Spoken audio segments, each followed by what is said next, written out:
या घडीची सगळ्यात महत्वाची बातमी आहे। महापौर बंगल्याच्या सुधारणेकरता पुन्हा 3 कोटींचा खर्च हा करण्यात येणार आहे। एप्रिल 2026 मध्ये 3.4 कोटीचा खर्च केला होता। आता पुन्हा सोयी सुविधांकरता 3 कोटीचा खर्च करण्यात येणार आहे।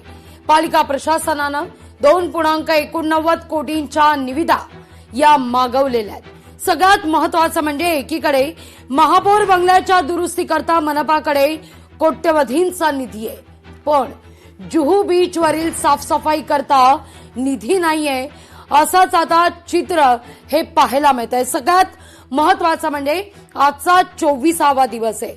लोकशाही मराठी गेले 24 दिवस जुहू बीचवरचं कचऱ्याचं साम्राज्य दाखवतंय।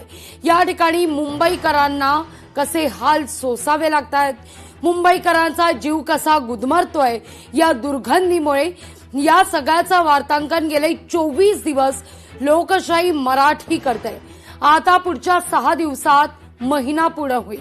या सगळ्याविषयी मुंबईच्या प्रथम नागरिक महापौर रितू तावडे म्हणतायत की मी जुहू बीचची पाहणी करणार आहे। मी स्वतः या ठिकाणी जाऊन सगळ्याचा आढावा घेईन। निधी वाढवण्याच्या दृष्टीनं, यंत्रणा वाढवण्याच्या दृष्टीनं, कामगार वाढवण्याच्या दृष्टीनं आदेश देण्यात आलेले आहेत। ग्राउंडवर तशी परिस्थिती आहे का हे मी स्वतः जाऊन पाहीन, असं महापौर म्हणतायत। आज 24 दिवस झाले आहेत, पण महापौर या ठिकाणी फिरकलेल्याच नाहीयेत। महापौरांना 24 दिवसात जुहू बीचवरची सत्य परिस्थिती पाहायला वेळ मिळत नाहीये।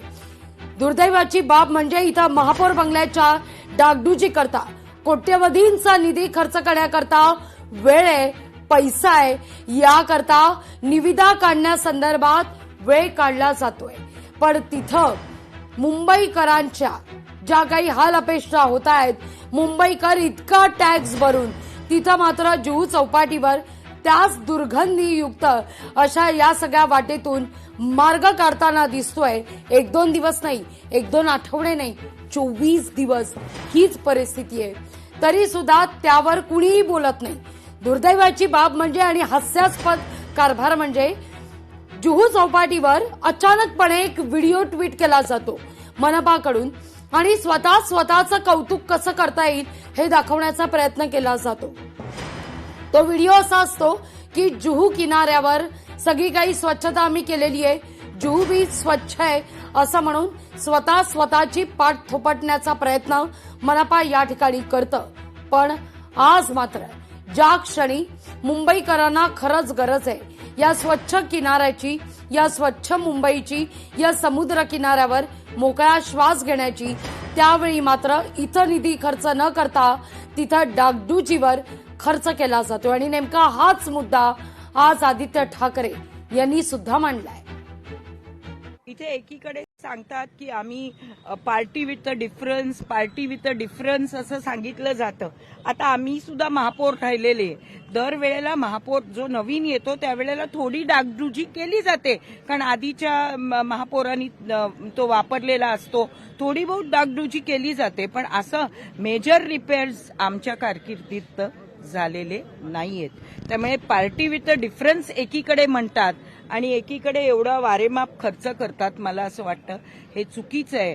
आणि मला असं वाटतं महापौर सद्विवेक बुद्धी आहे त्यांना, ते हे होऊ देणार नाहीत असं मला वाटतं। आणि देवानी त्यांना बुद्धी द्यावी की असा वारेमाप बीएमसीचा खर्च त्यांनी करू नये। पण पाहिलं असेल माझ्या दोन्ही बाजूला 2 माजी महापौर आहेत मुंबईच्या, आणि कोणी एवढा खर्च केला नसेल असा खर्च सध्याच्या महापौर करत आहेत। एक अंदाज द्यायचा तर एवढाच आहे, आमदार म्हणून आम्हाला पूर्ण मतदारसंघासाठी 5 कोटी निधी मिळतो, खासदारांना 6 मतदारसंघ विधानसभेचे जे असतात त्यांच्या 1 लोकसभा मतदारसंघात, त्या पूर्ण 1 लोकसभेसाठी 5 कोटी मिळतो। आणि जो काही आता निधी महापौरांना फक्त त्यांच्या स्वतःच्या बंगल्यासाठी मिळालेला आहे तो जवळपास 5.5 कोटीचा आहे। आणि गाड्या देखील ज्या आता घेत आहेत त्या देखील 1.5-2 कोटीच्या आहेत। तर म्हणजे हा सगळा खर्च स्वतःवर कशासाठी करताय? कुठे नेमकं तुम्हाला काय दाखवायचं जगाला?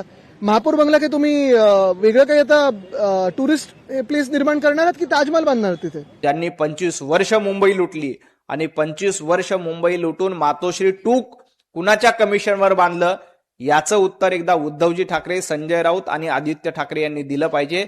आणि मग भारतीय जनता पार्टीवर प्रश्न विचारले पाहिजेत. की आदित्य ठाकरेंना बोलण्याचा अधिकारच काय? आदित्य ठाकरेंनी त्यांच्या मातोश्रीच्या आजूबाजूला सुद्धा MMRDAच्या फंडातून पुलाखाली केलेल्या सुशोभीकरणात किती रुपये खर्च केले हे सांगावेत. आदित्य ठाकरे यांनी आमचा ओरिजिनल जुना महापौर बंगला या बाबतीतली भूमिका काय घेतली हे सांगावे. आदित्य ठाकरेंना यावर बोलण्याचं अधिष्ठान नाही. पहिलं त्यांनी त्यांच्या गिरेबांमध्ये झाकावं आणि मग दुसऱ्यांना प्रश्न विचारावे. लोकशाही मराठी ऐका, पहा, जागरूक रहा.